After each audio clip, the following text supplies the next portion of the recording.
Today we'll discuss about the human eye and colorful world. This is the diagram of human eye.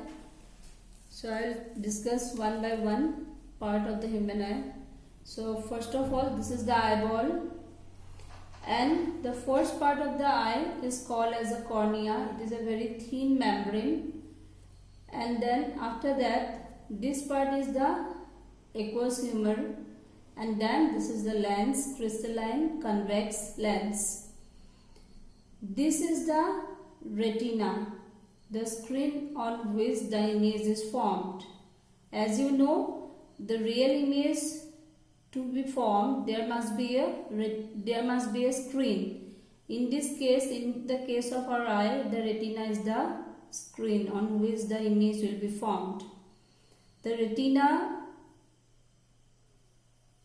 converts the image, that is electrical signal, to the optical signal. That means the light rays, it converts to electric signal, and then it given to the optic nerve, and optic nerve carries the information to the brain. And then next part is the ciliary muscles, the yellow part as shown here. Actually the red part is the ciliary muscle and yellow part are the ligaments. The ciliary muscle controls the curvedness of the lens.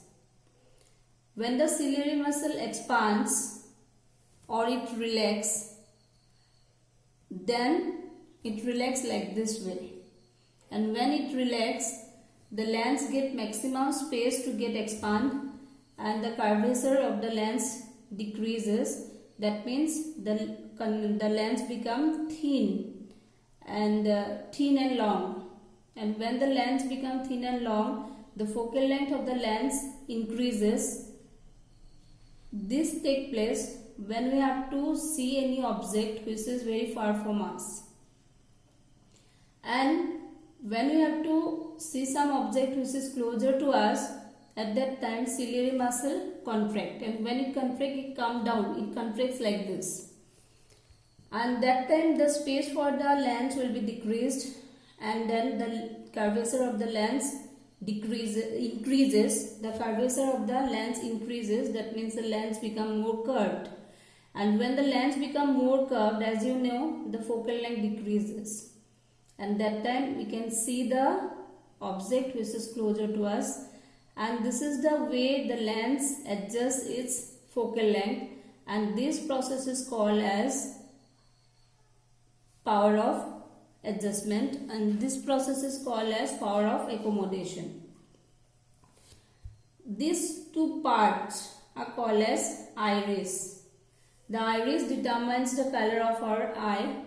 Some of the eye are brown, some others are blue, some others are black, and this is determined mainly by the iris. And the color of the iris is determined by the food habit and the climate. So the people of different countries have different color of their eyes, because the color of the iris is different. Next, this part, this is the open part, or it is actually covered by the aqueous humor and then cornea. And this part is a part through which the rays enter in our eyes, and the rays enters in our eyes through the part which is called as pupil, and they form an image on the retina. Aqueous humor, as the name suggests, aqueous means related to water. So this part contain, that means the aqueous humor mainly contain the water. And the gap between the space between the lens and the retina is covered with some jelly like substance which is called as vitreous humor. Optic nerve always carry the information, that means carry the information about the image which is formed on the retina and bring it to the brain. This is another image, another diagram of eye. In this case, I have shown you the rays, how it enters in the lens through the pupil and form an image as they intersect at this point on retina. So they form the image at this point. So the object in this case is very far from the eye and image is formed on the retina. The iris controls the size of the pupil. When we expose to very bright light, that time, like for example very sunlight or maybe very bright light of a bulb, that time the iris expands. This upper part comes downward, or the lower part moves upward, and the iris in both the sides expand. At that time the size of the pupil decreases, and so that very few numbers of rays can enter into our eye, so that it can protect the retina. If large number of rays enter from a bright source of light, then when they meet on the retina, they can burn the retina. To protect the retina, the size of the pupil should be small so that it can allow less rays. Because of that reason, the iris expands, make the size of the pupil small. When we expose to a dim light to obtain a bright image on the retina, the iris contract, it moves upward, this moves downward, the pupil, size of the pupil get enlarged so that the large number of rays can enter and they meet on the retina and form a bright image. So this is the way the iris control the size of the pupil. Now we'll discuss about the defects of the eye. In the first diagram, I have shown you that the rays, when it enter through the lens in our eye, they form a image on the retina. The first defect of our eye, as it is given in your book, is myopia. In case of myopia, when an object is very far from us, that time the image is formed on the vitreous humor, not on the retina. That means when the object is far from us, the image is formed in front of the retina but not on the retina. This may take place because of the elongation of the eyeball or increase of the curvedness of the lens. When the curvedness of the lens increases, or when the lens becomes more thick, short and thick, the focal length decreases. So this is the eye which is suffering from myopia. So in case of myopia, we can see the near object clearly, but we cannot see the far object clearly because the image is formed on the vitreous humor but not on the retina. We can see a very blurred image because the image does not form on the retina. This is an image formed in case of a normal eye and in case of a myopic eye. In this case, the plus sign represents the object. The rays entered through the lens, the image is formed on the retina. If the person is suffering from myopia, then the image of this object is formed in front of the retina and a very blurred image is formed on the retina, which will not be clear to us, clear to that person who is suffering from myopia. Now, how to correct myopia? This is a diagram. This type of diagram is also given in your textbook. This is the myopic eye. If the object is very far from the myopic eye, the image is formed on the retina. If the object is near to the eye, then the image formed on the retina. For nearby object, the myopic eye does not have any problem, that eye can see properly the object which is closer to the eye. But for the far object, the object is very far from it, from the eye. Like sometimes you all suffer from some problems, like you cannot see the blackboard properly. That type you have myopic eye. That means you have myopic eye. For the correction of myopic eye, the concave lens is used. Now you see in this case, when the rays comes from far object, they are parallel to each other. We always consider the parallel rays when they come from far object. And when they enter in this concave lens is used for the correction, so that the image which was initially formed in front of the retina, it must form on the retina. So when the concave lens is put in front of the eye, this lens diverges the rays. These divergent rays are important to draw. And when this diverse rays instead of the parallel rays enter into the convex lens, this convex lens now can allow to meet them on the retina. So the rays now meet on the retina. So the image will be distinct.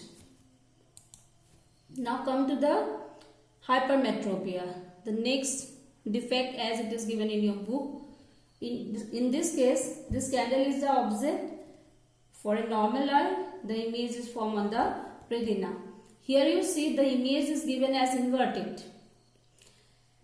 As you all know that if the image is to be formed on a retina, the image must be a real image, and a real image is an inverted image. So here the image, see, it is inverted.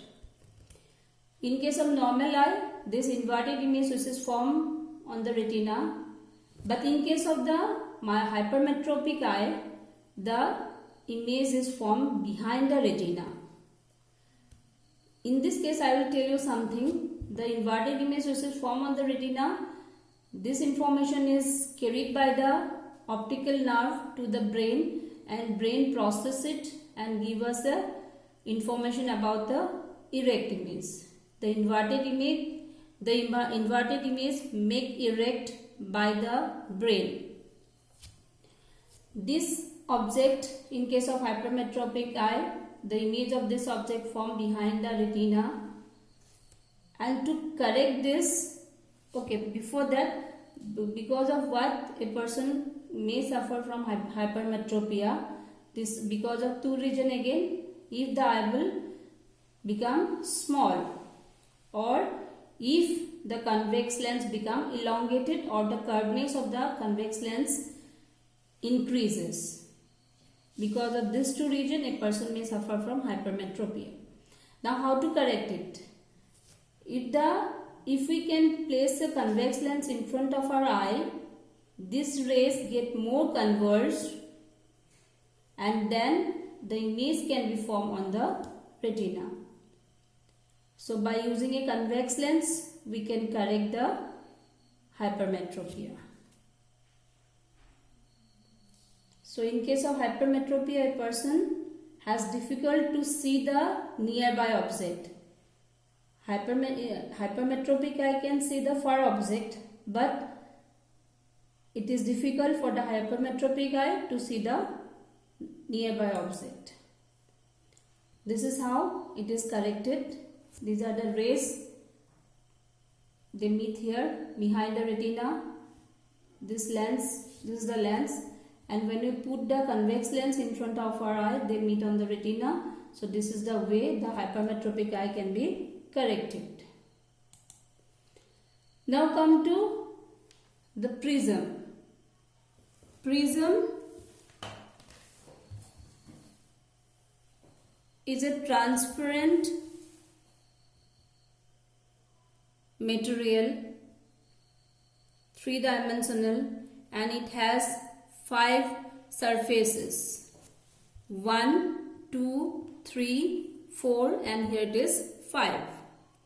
So if we allow any ray to pass through it, it get deviated, or it changes its direction of motion.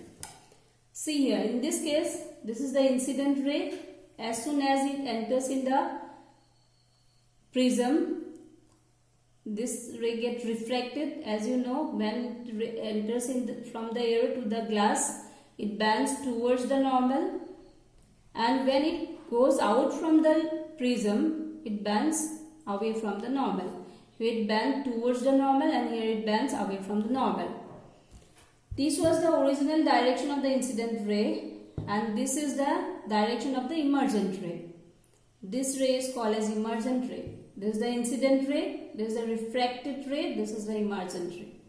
Now, the angle of deviation is the angle made between the direction of the incident ray and direction of the emergent ray. So, this is the angle of deviation.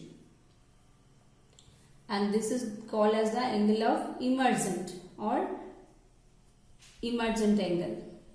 This angle is called as the angle of the prism. This is angle of incidence. This is the angle of refraction. This is the angle of deviation. This is angle of emergent. This is angle of prism. So this is how the refraction take place through a prism. I will give another video about the dispersion of rays through prism.